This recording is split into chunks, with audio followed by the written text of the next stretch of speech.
Hello, everyone. We are back. We are back on the radio on Fires, broadcasting the Restoring the Village show.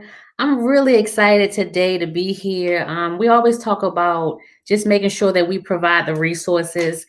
If you missed last week, we were talking about, well, first of all, we highlighted and spotlighted WOO, which was the Women Helping to Empower Women. And we had two of our guests, phenomenal woman that came on, and young lady, Brooklyn Neverdon and Donna Black. Again, thank you so much for coming on. Hopefully you can catch that on the Radio on Fire website. If you missed that show, it was amazing. In fact, it dived into some things that we need to talk about even further. And so again, we want to make sure this is not considered a manic Monday, but a mellow Monday. So we're here not only continuing to highlight and honor and recognize Women's History Month, but also it is Social Workers Month. And I thought it would be great to bring on some social workers. So today we are honored to have our special guests this evening, CEO of Jumoke Inc. We have Zachery Dingle, and we also have Suzette. Sorry, I missed the last name, but she's going to fill us in. Suzette is a program coordinator at Jumoke Inc. And then again, social worker working with our youth. As we have Brooklyn Neverdon. She was a 15-year-old and I believe 15 or 16-year-old. And she came on and she just was just spitting knowledge, but also allowing us to know what was needed. And we know that social workers is essential to our community. So thank you all for tuning in. And we're hoping that we can have a great conversation about what our youth are in need of and how social workers play a part. Again, thank you so much, Zachery Dingle and Suzette from Jumoke Inc. I would love to have you come on just to introduce yourself to the audience. Good evening. Hi, Zachery, you can go first. Okay, good evening. My name is Zachery Dingle. I am the CEO of Jumoke Systems of Care. I am a social worker. I've been a social worker for the last 25 years. My role as the CEO of Jumoke is to make sure all systems are go, make sure that we're providing the comprehensive wraparound services to the children that are in our care residentially. We provide in-home and community-based services kids in the Baltimore metropolitan area. Wonderful. And Suzette, I believe Suzette is on, she just has an audio, but I would love to still have you speak to the audience if you can. Maybe not. Okay, so we may have lost her again. Hopefully she'll chime in when she can. Again, Suzette is the, hold on. Oh, okay. Hello? Okay, Suzette? Yes. Okay, I just wanted to see if you can introduce yourself and let everyone know what your role is as program coordinator at Jumoke. Yes, hello, my name is Suzette Revere. I am the program administrator with Jumoke. I have been in the social work field since the 1990s. My job title, my job role at Jumoke is basically just making sure that the kids remain safe, making sure that we are supporting them and engaging with them and following regulations. And we just provide a family-oriented place for the residents. Wonderful. Listen, one of the things I always love to say, because I want people to know how life can happen. We're going to briefly just mention this because I think it's always going to be our story of how we came together. Zac and I, we were competing for city council seat. And what we realized is how much that we were, well, first of all, we know we were invested. And so we just didn't make sure, we wanted to make sure that even past the election that we will still provide to our community. And isn't it wonderful that now we're partnering up to just continue to bring resources to the 4th District and beyond. We have been connecting. We have, as I stated earlier, social workers are essential to our community, and he's been an asset and a great friend to pair up with. And I'm very honored to even just work with him and Jumoke family. So thank you, Suzette. Thank you, Zac. I don't know if you all even seen the last show. I would encourage you to look at it if you have not seen it last week. But one of the things that Brooklyn, again, she's our youth, and she brought up a lot of things that I just I couldn't like, wrap around and just say, okay, we're just going to go to a next show. I wanted to address some of her concerns and actually bring the professionals. And in fact, we want to actually have a panel in the future with our social workers and then our youth and bringing everyone together.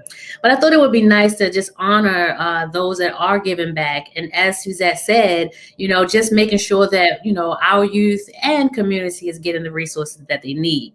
One of the things that Brooklyn talked about was how she was losing a lot of her friends to violence. And if anyone is following the news, you know that we've had a lot of our youth have been affected firsthand by violence, rather they've been the victim and or the suspect. We want to make sure that we understand that not only social worker being in the school system, but also in the community and in the families. This has been heartbreaking to hear just some of the headlines. 14-year-old shot in the neck, 10-year-old was shot through a stray bullet. 14-year-old charged in fatal shooting of 15-year-old. And I can go on and on in the last couple of weeks. How do that make you feel as social workers, Zac and Suzette, whichever one would like to, respond to that? How does that make you feel, and why? What do you think is really needed in our community towards our youth? I'll let Suzette lead off, and if she wants me to follow up, I can, because I can go on all night with this one. So I'm here all day. So, I think that we're in the time now where, a lot of our youth are experiencing this trauma. And the trauma is, as you stated, as Brooklyn, was talking about, is violence. And that violence is right at our front door, so as social workers, this is something that, we want to be mindful of and to understand, and to also listen to our kids about the violence, and to understand, where they're coming from and how they're losing their friends, and they're losing close friends, family members. So I think as a community, we need to first and foremost get together and help one another to understand where this violence is coming from. I know back when I was younger, it was a village. My next door neighbor basically was taking care of me. So while my mom was at work, there were eyes all around, in the community. I think now a lot of the communities, they're scared to actually say who it is or what they saw. I think that, also too, the police were in the neighborhoods. They were grounded in the neighborhoods. We knew who they were. They knew who we were. I feel like we've lost a lot of that due to, not engaging and not caring about our next door, our people. I feel like, we are going to have to revamp a lot of ways in which we're not engaging in the community. And we're going to have help from all people, from all communities, the police, that plays a big part as well, and them not really and truly knowing the neighborhood like they used to back in the day.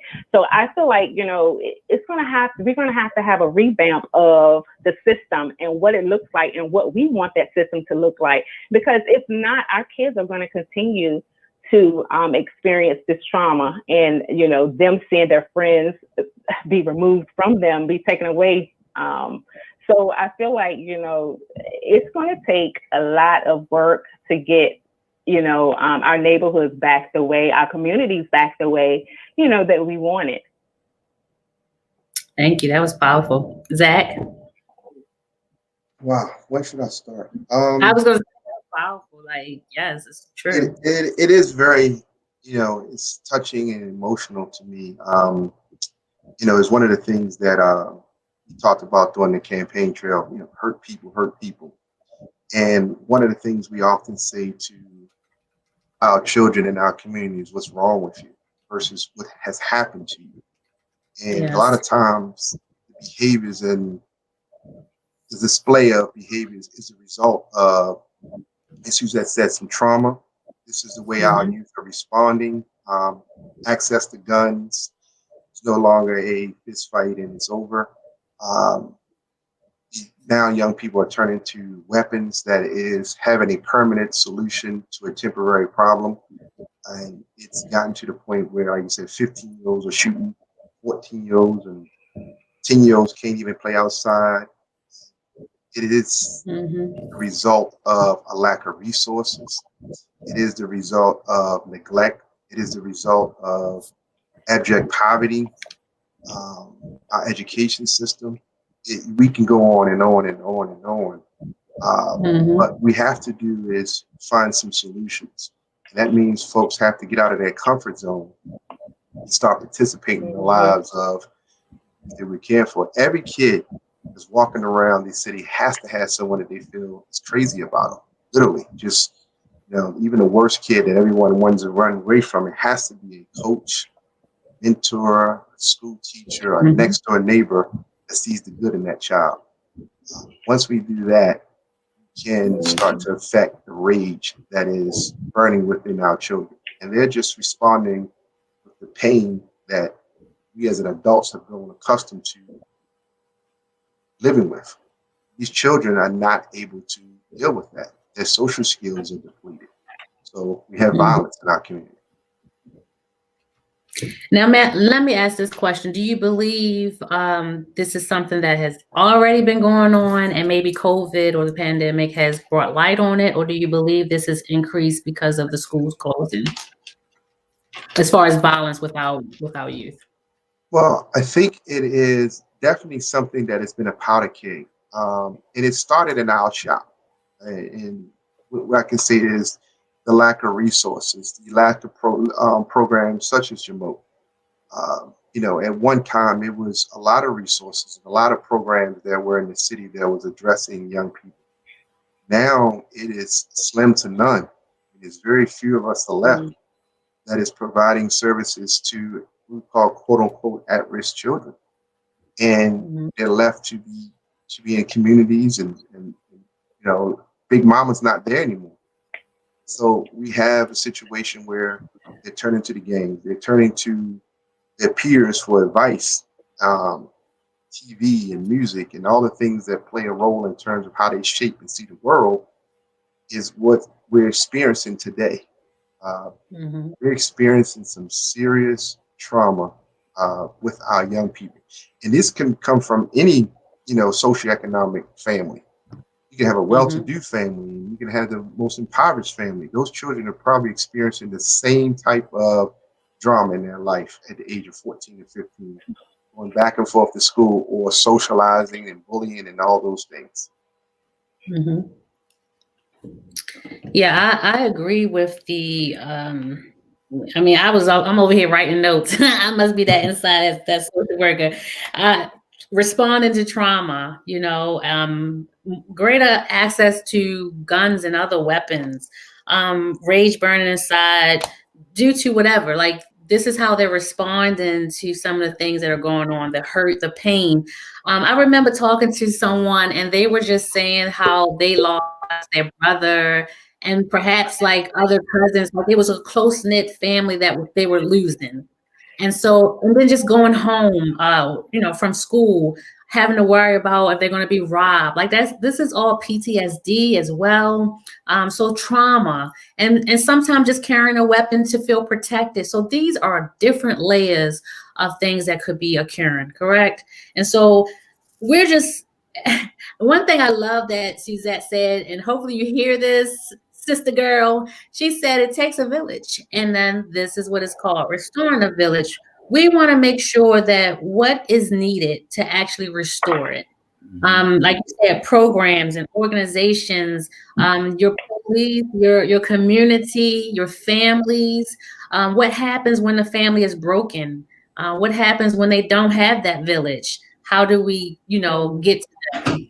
So thank you, Suzette, for bringing that up. I always love when I hear the village. So my next question is, what are some ways that you are connecting to our youth, in the light of being in this pandemic and, a lot of students are still not in the school system? What are ways that you are connecting to our youth now? In anyone. I'll talk to Suzette. You can answer the question. Want to come back to this one? Some of the ways in which, we are connecting. First and foremost, we know that, a lot of our kids are home during this pandemic. And, with that being said, it's kind of difficult to, it's kind of difficult for them to reach out to, before COVID, the kids were in school. They were, pretty much doing their thing. Now it's, they're at home and they're working on computers, or they're working on phones, or they trying to get Wi-Fi, or whatever the situation is.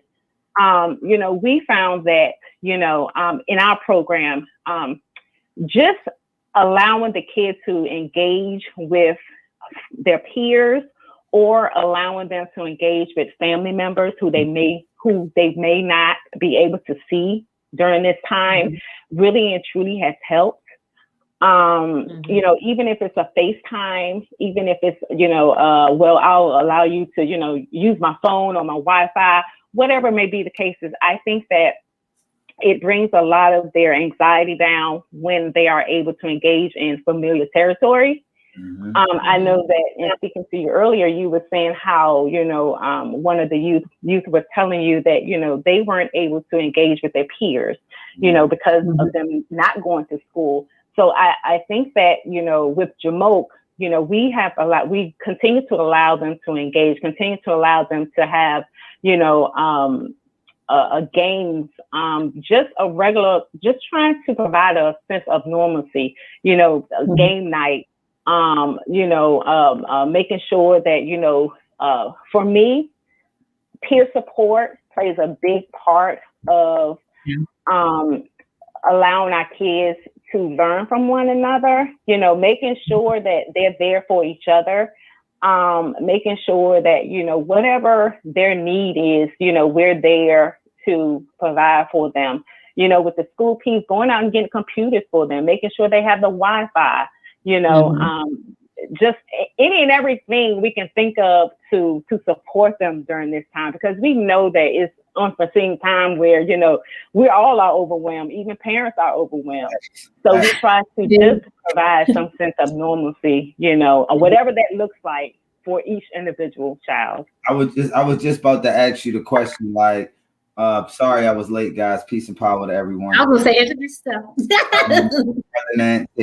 Just want to say peace and power to everyone. I was listening on the way home, so I apologize. But my question is, are we, because normalcy, like you said, looks different, but it also is some common things as far as adjusting. Like, I work in the schools, and I'm like trying to encourage the kids, like, yes, this is the new reality, but we have to try to figure out some systems in which they can adjust to this new reality, because it's going to be this way for some years. You know what I mean?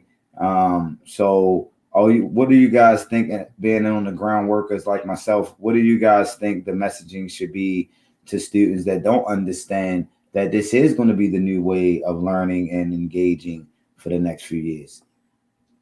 I think one of the things that we have to do is definitely when you're working with the young people is to meet them where they are. Facts. And sometimes when you give them that open sense of something that they can't wrap their brains around, they begin to have internal panic attacks. So when we say this is the new normal, reality of it is find out what's going on with them and figure out ways to help them adjust to their current environment. And social work is all about the PI syndrome, person in environment. So if you are in a cage, you want to act accordingly to support yourself and defend yourself and whatever, and you're in prison and things of that nature. So if you're living in a mansion where everything is love and is joyous, you will join with that. So in this particular situation, in terms of this pandemic, you have to find out what is their home like. Sometimes, being forced to remain in home, that might have been a traumatic situation because you have a touchy-feely uncle that's too touchy-feely to a young girl. So she's dealing with some things that Yeah. maybe she can't really express and say it, but she don't feel comfortable around it. Maybe it's a lack of food. Sure. Or maybe it's a lot of frustration that the single mom or single dad is, putting on that child at 13 years of age, telling them about the bills and the struggle and things of that nature. And so all those kind of things really have to figure out a way to find out what's going on with them in their life at that particular time, join and try to give them resources around their reality. Facts. So that's the most important thing. Your reality may be different from mine. Yeah. We all know we're living in the pandemic, but the reality is we got to figure out what is your reality. Right. What is your reality? How do you adjust? And how do you adjust and move with your current reality to get you wherever your next steps are, whatever that looks like for you? That's correct. I definitely over agree with you on that, my brother. I think a lot of this is thinking out of the box. I said earlier that we all are going through the same thing. Providers, parents, as a nation, like this is something that we all was hit with at one time. So, you can't say, well, my child is doing better on the computer at home and think that, say you had 3 kids and one does excellent on the computer, but then your middle child is saying, well, I can't do this here. You have to find out, what it is, what works for that child. All the kids that are in your class, I'm sure, 100% sure that they all are experiencing all types of anxiety just at different levels. And you have to, you can't just bunch them all together and say, well, we all are going through this, so just get over it. That doesn't work, because each kid will experience something different. You have, like Mr. Dingle was basically saying, you have to meet these kids where they are. And that means you have to listen, you have to ask, you have to listen, you have to support. So question, that's just the bottom line. So question, let me ask you a question. So how do you think that, like, the stressors and the stress of adults is putting on these kids? Like, a lot of people are deflecting their frustrations out on their children at this point. That happens all too often, Brother Nance. It is sometimes that we, especially in our community, we force our kids to grow up way before it's time. And sometimes, it's out of necessity. Kennard, put you on mute.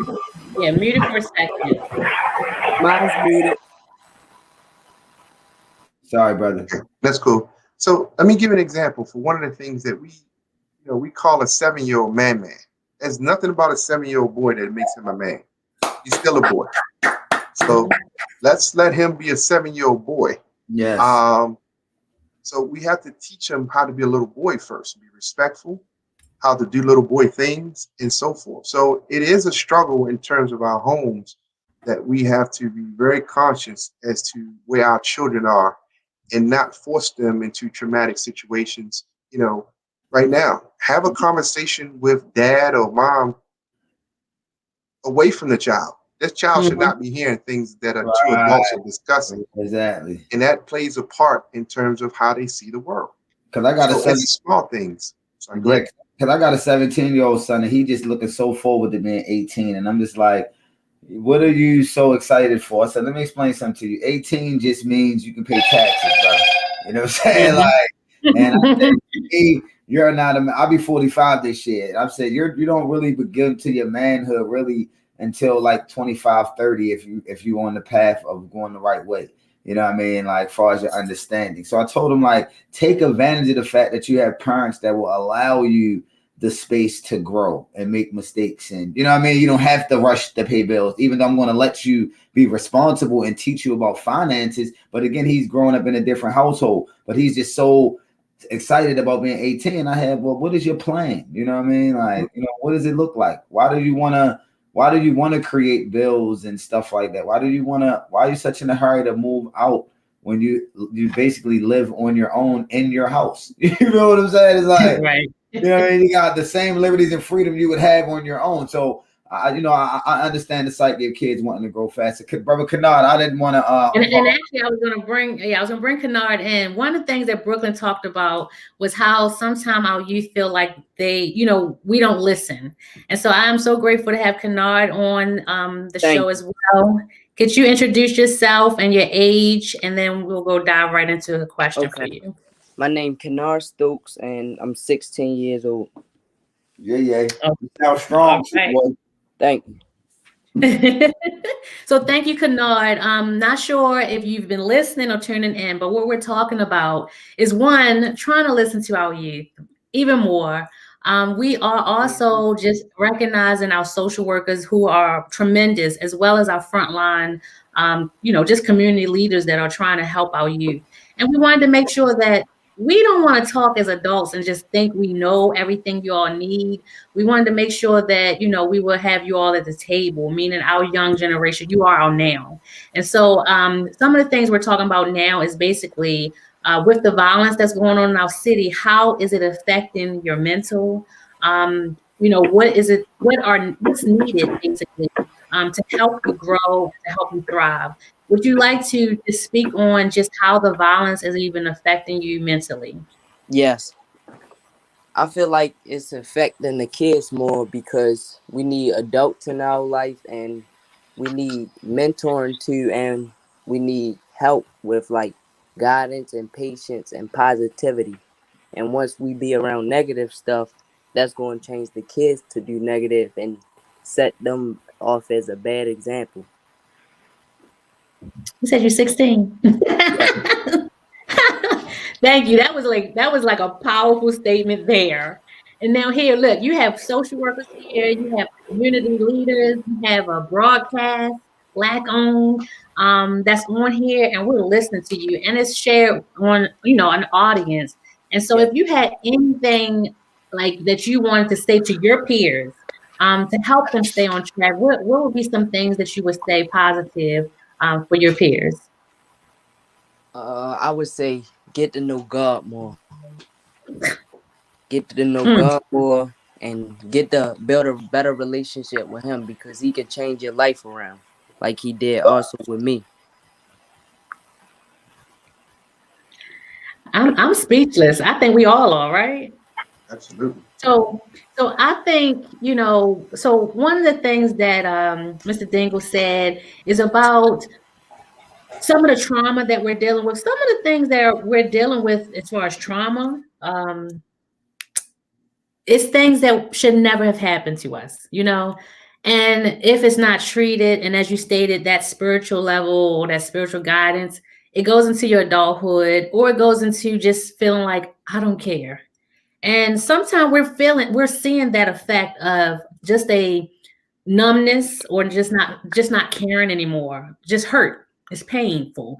Mr. Dingle also spoke about just anywhere from, someone being touched, molested, someone, maybe they went to a store and a stray bullet, that's trauma now, because now anytime they hear something, they're looking behind their backs, and PTSD. So thank you for saying that, just being guarded, or grounded, should I say, with just having a spirituality, with whatever your religion is. I think that's so important. Like I always speak about how certain things have come into my life that could have taken me out.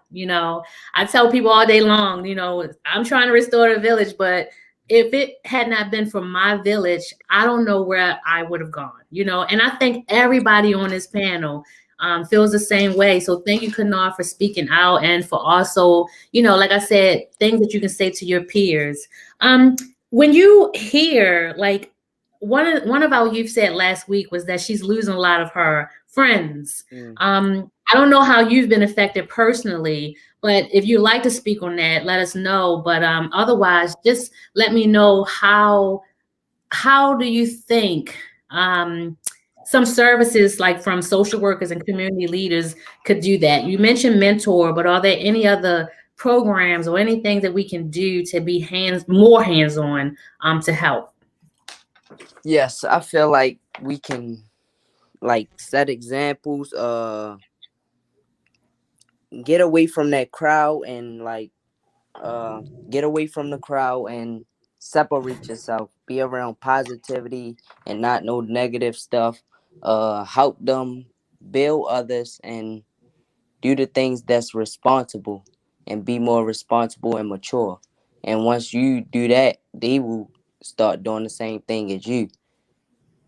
Hmm. Now, what if you have someone that's doing that, and maybe it's just their environment, like wherever they live, or where they're going, they're seeing all the bad. Is it tempting? Is it peer pressure? Is that peer pressure a big thing? Because one thing we talked Yes. about last week is how social media plays a big factor in pressuring you nowadays. Yes, I feel like peer pressure is the number one thing that kids do to get the others nowadays. And I feel like that if we get out of this environment and move somewhere better and separate ourselves from that crowd, we wouldn't have to deal with peer pressure. Oh, I'm gonna stop talking. Anybody even have any other questions? Kennard, listen. We're trying to have a panel in the future, and I would love to have you back on. I'm not pushing you out at this moment, but I would love, like, you are speaking some knowledge that can help us as well as your peers. But if anyone has any questions for Kennard, he is here. Anyone in the audience, anyone on Facebook Live or on YouTube, please chime in. This is like amazing. So Zac looks like he's ready. Yeah, I have a question for him. Kennard, have you ever thought about being a social worker? Oh, yeah. Like, what you mean by that? Like, what is that? Oh, man. So we're going to have a sidebar conversation after this. Okay. Now, I'll make sure Angie give you my... What we did, social workers are, especially Black male social workers, we're like unicorns. I mean, there's very few of us that are in the field. I think we probably make up less than 2% of the entire social work population. But we're, as young Black men, or Black men, period, we need the resources more than anybody. Yeah. And so we have to, as a social worker, our responsibility is to help people navigate their life and improve their life so they can help others. So wherever they might be going through, whether it's substance abuse, whether it's maybe unemployment, lack of education, and so forth. And, my job is, I've been a social worker for 25 years now, is always encourage young men to consider the field. And, it's not a oath to poverty. And I'll be one of the first ones to tell you that it's not. People say you're not going to make any money in social work. In a social worker fully. As a Black man in social worker, you will do extremely well. Trust me. Yes. So that's something that you may want to consider, especially if you want to help people. Okay. Say like your parents did a great job with you. Kudos to them. So, if you got a compassion, you want to help folks, this is a profession for you. Thank you. Yeah. That means you have an amazing village, and it shows. So yes.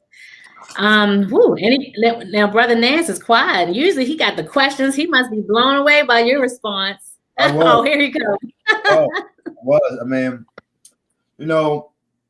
it's a lot of Kennards out here. You know what I'm saying? And I'm pretty sure he knows a lot of them. They just don't get the opportunity to. One, when I was a teacher, I focused on building character up before we did academics. You know what I mean? Like, and building the belief up first. You know what I'm saying? Sort of like what the social workers were saying, like meeting kids where they are and instilling that trust. You know what I'm saying? Like, because all relationships is a trust thing. You know what I mean? And you got to guard it with our word is everything. You know what I mean? So to hear a young brother speaking like that, I'm so used to hearing it. That is just, it makes me feel good that it's all people depositing things into young people and they're in turn, depositing into others. So kudos to you, young brother. Kudos to you, brother. Keep pushing.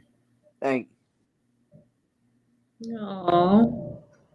One of the things that we do a lot is, one of the things we do a lot is, we don't highlight young brothers like Kennard. We're winning. I mean, we got some losses. We got some losses. Yeah. But coming from where we come from whence we came, we winning. So we have to focus and highlight that. We have to focus and highlight the young brothers who are being good fathers and young sisters who are, on the path to becoming professionals and things of that nature.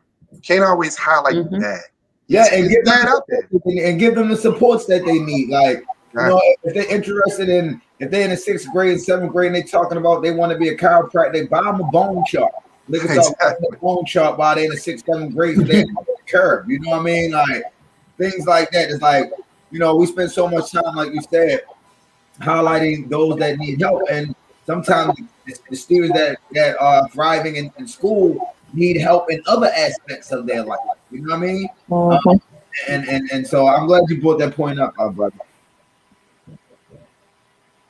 One of the pivotal things, Now I'm gonna shut up after this, is attention seeking. So, you know, if you're not giving that kid over in the corner who's doing all his work attention, you just give it to the bad kids, eventually that kid's will stop doing his work and start being a bad kid. You have to spread out the attention throughout, you know, our communities, good, bad, or indifferent.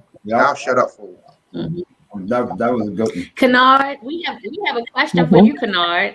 Yes. From the audience.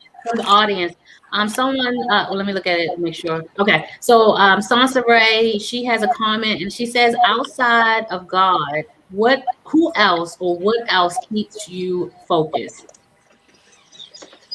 I got this one friend that he motivate me, and I keep myself focused. I stay in shape, and I stay healthy, and I motivate myself. Yeah, I love it. Self-motivation, baby. Self-motivation, baby. Love it. Love it. Love it. I'm just over here like in awe. Like, this is amazing. And this is why I want to make sure we continue to bring our youth here. Yeah. All right, Angie, let me jump in for a second. One of the questions last week that really got everybody's blood circulating was at what age, and this is for the social workers and the guests, at what age do we hold young people responsible for their actions?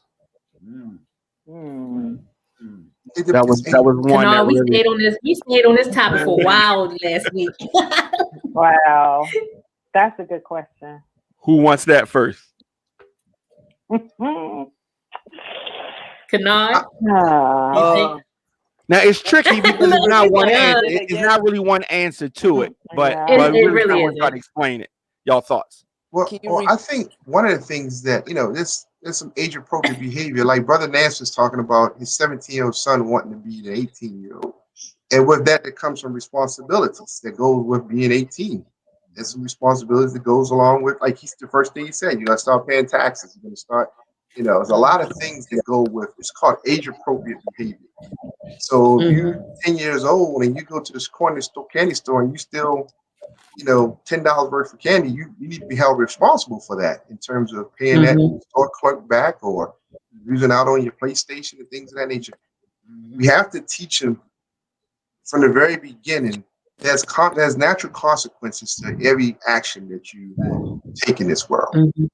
So when you pick up, you know, if you punch somebody in the nose, and you know, there's consequences from that. But if you pick that gun up, there's consequences for that as well. That is going to be dire. Yeah. So if you teach them in the very beginning, there's natural consequences to all of your actions. That is just part of life. I love that. Good or bad. And he took my answer.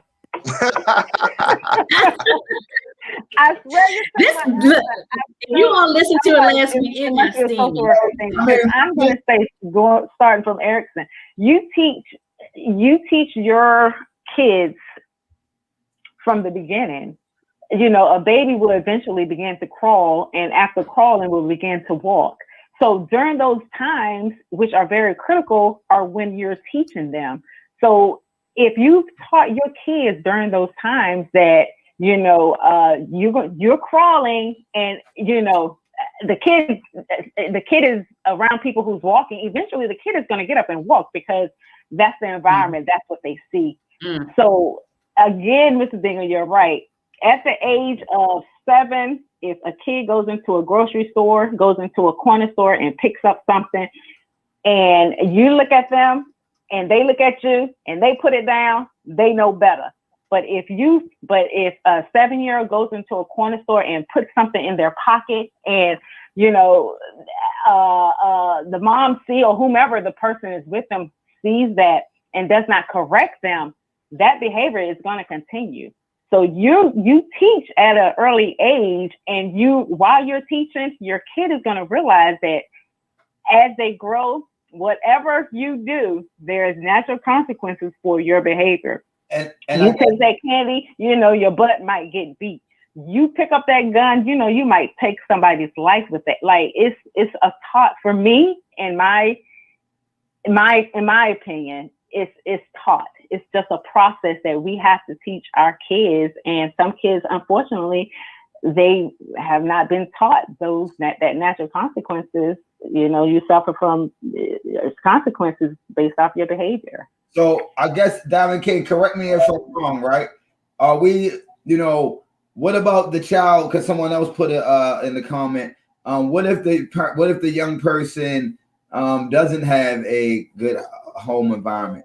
But are you saying natural consequences, meaning that? So we were talking last week. Like my thing is, once you know right from wrong, I think that yes.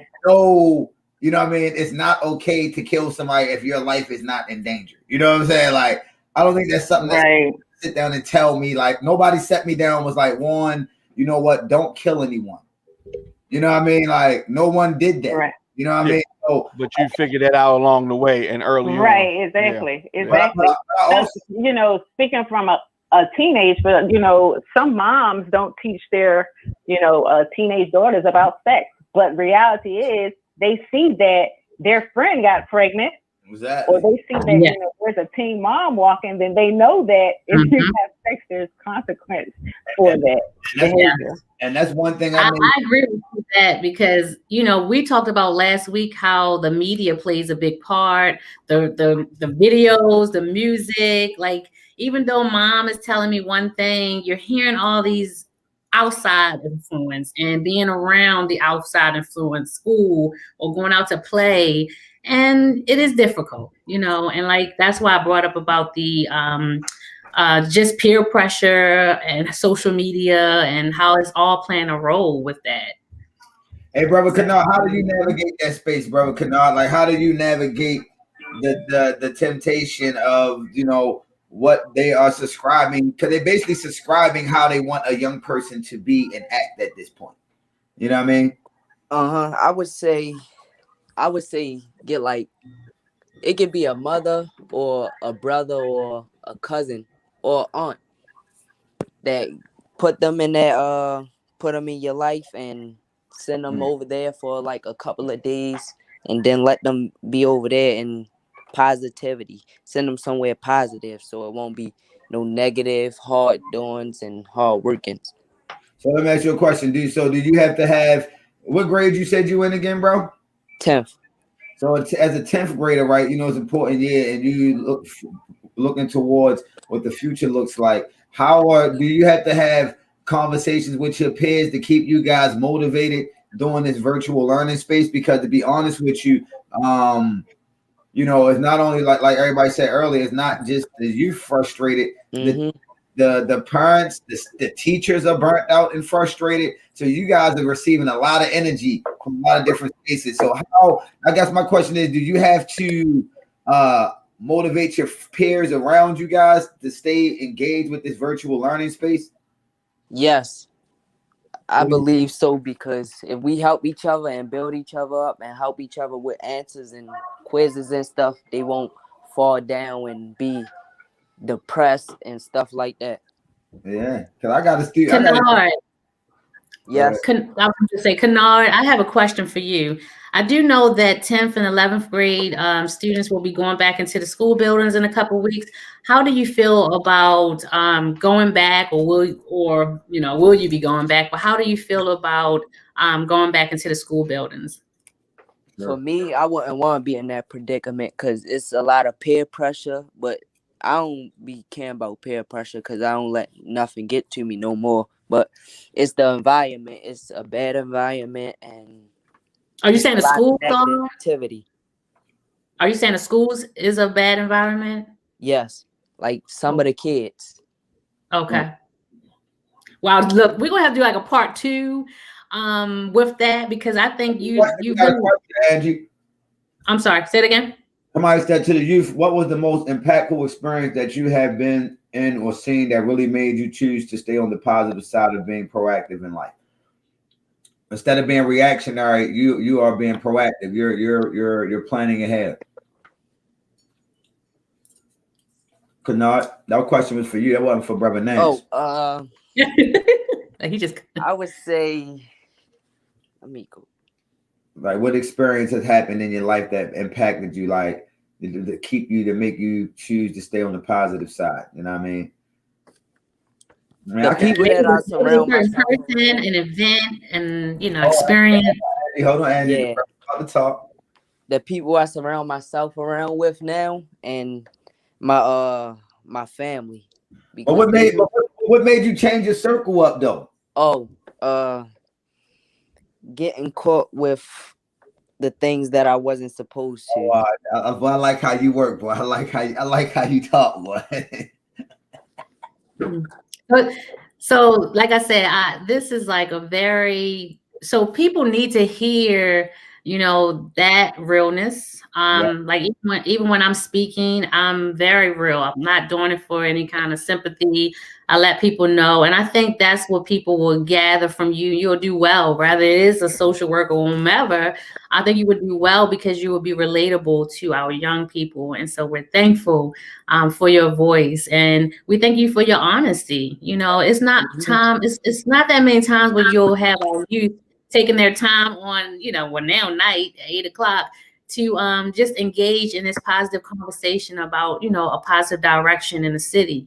And so we thank you for that. And you have, like I said, you're on here with our social workers. Again, I meant to introduce again, but I want to say it.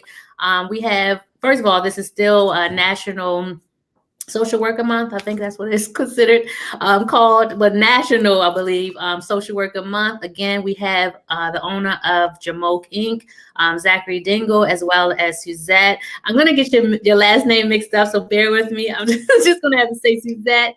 She's a program coordinator at Jumoke Inc. And again, 2 social workers. Again, I'm here with my co-host, Brother Nance. He doesn't let me say his first name. And then we also have a youth that has come on, Kennard Stokes. Is that correct, your last name? Yes. Yes. He came on to Humble. Like, I put the post out, and I thank you so much for coming on. I thank you just for, like I said, just speaking out for the things that we need to hear, good, bad, or indifference. But that's what's going to allow us to, restore and or make our village stronger by working together and learning from one another. We need to learn from you, and you need to learn from us. And that's how we work hand in hand to restore our village. If anyone has, we have a few minutes, but if anyone would love to, come on, have more questions for Kennard, love to have him back, please, I hope that you will consider being on our panel to further have this discussion about our schools could possibly be a toxic environment.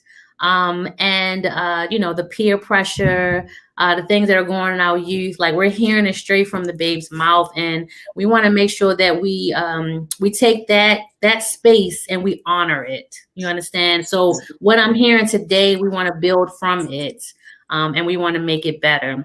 And teach the youth their rights. They got rights too. You know what I mean? Teach the youth their rights. You know what I mean? Hey, Brother Dingle, I had a question. Sure. Hey, so I didn't really get to hear what your company does. What does your company do? Jumoke is a human service agency that I started back in 1999. We have a systems of care. We have group homes. We have an independent living program. We have a DDA program, and we have community-based in-home supports. I'm the executive director. Suzette Rivera is the program administrator. We are a mid to large size agency. We have roughly 70-something employees working in Jumoke. We have multiple locations throughout Baltimore City, and we serve the greater metropolitan area. But we do take kids from all over the state of Maryland and bring them to our program in program form. Whatever their issues is, Jumoke prides itself on meeting the kid where they are. So no one program it's all individualized. And Suzette is our program administrator to make sure we adhere to all state policies and that we adhere to the rules and regulations of that particular child's individual service plan. Oh man, I'm glad to hear, and I'm pretty sure y'all doing an amazing job in the group home, the independent living and stuff like that, because it'd be a nightmare. Sometimes it's worse for those children to be in those situations than being at home, just because some of the programs that I've been involved in or I've experienced or seen from when I was doing that type of work, I would hear the horror stories about the group home. So I'm just glad that it's a brother that's doing it with some integrity and giving these young people some life skills to build them up for the future, because at this point everyone's making the dollar off the backs of the struggle of people of color. Not just black, white, it's all types of people.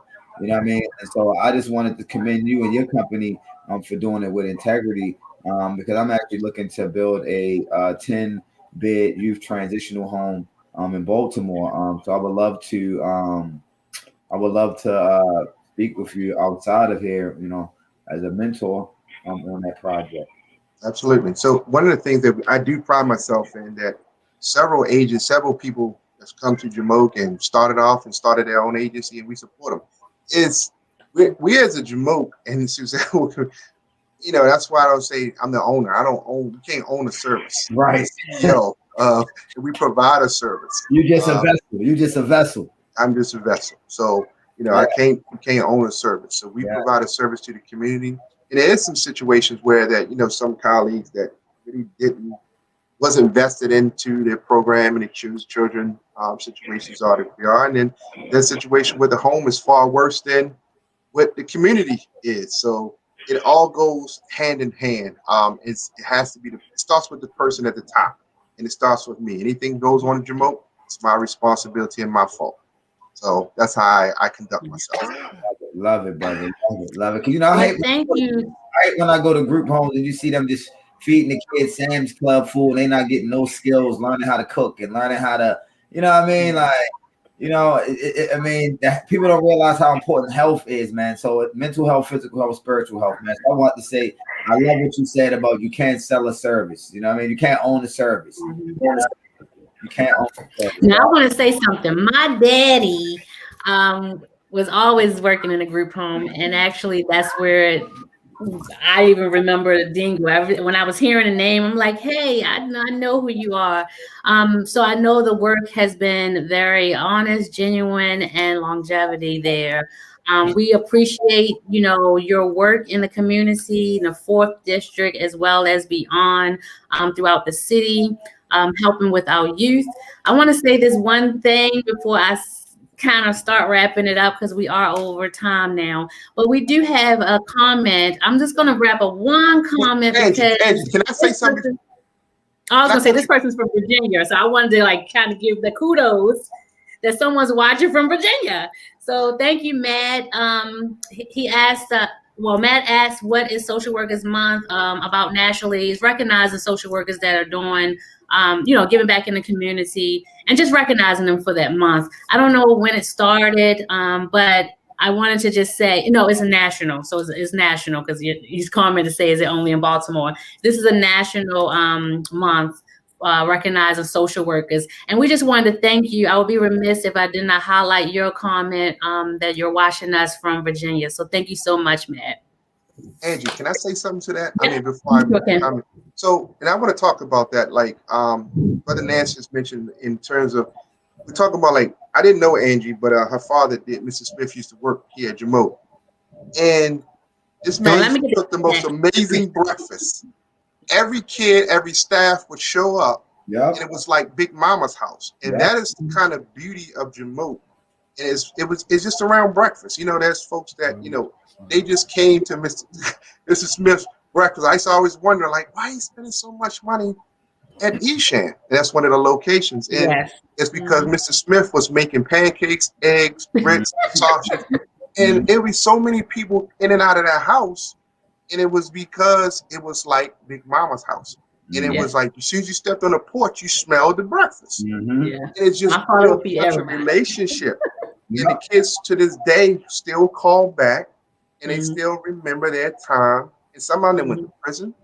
Some of them went to the military, some of them police officers, but they remember that period that it was like home. Because and can you imagine the conversations they were having during breakfast? Oh my goodness. It was they put the video games down. They put everything down to come downstairs to have Mr. Smith's breakfast. They called him Mr. Cliff. Mr. Cliff's breakfast. So those are the kind of things that you have to make your service and your program feel like home. Yes. If you do that, then there's longevity. We're in this 25 years into it. It's because of the longevity. Now, to answer the question about Social Work Month, it's just recognized as, something that a lot of conferences take place during this time of the year where different universities and all of us, typically we would all be in Atlanta or some part of the country of just doing National Black Social Work Month or NASW, just conferencing around the next theory in terms of how to provide services to the community. So that's why this month is recognized as that. Look at that. And you know what? Now, Kennard, do you have anything that you would like to say before we come off? Or Suzette? I know I don't want to over talk. Suzette or Kennard? I'm thankful for y'all for having me. Oh, you're welcome. You're more than anytime. You are always a welcome guest host on Restoring the Village Radio, my brother. Absolutely. All right. So if anyone has missed any past shows or you just missed the first half of this show, please go on to radioonfire.com under RTV, which is Restoring the Village Project. You can see all of our past shows. You can participate in our future shows. But at any rate, we will continue to be out here to restore our village, continue to partner up with community members that are doing great things in the community, and continue to listen to our, our youth. Thanks so much, Kennard, Suzette, Zac, and all of our guests. Thank you for all of our guests that have come on and all of our audience. And for the best producer in the land, DJ Diamond K, thank you so much. And my amazing co-host, Brother Nance. He's always letting us go out. Any last words you have to say, Brother Nance? If not, you can send us out. Say, it feels good to hear a young person speak with power. It feels good to see a brother that has and a sister that has longevity and are innovators in their space. Because again, like the brother said, that breakfast was memorable, but imagine the conversation was had. Imagine the experience. And when a kid know you or a young person know that you really care, they'll go to war for you. You know what I mean? So I would say just continue to build ourselves up. Remember, we don't have good days. We create them. We create the life we want to spread our love, peace, and power and light to the world. So stay encouraged, y'all. You know what I mean? Restoring the Village Radio. Peace and power. Love. Thank you.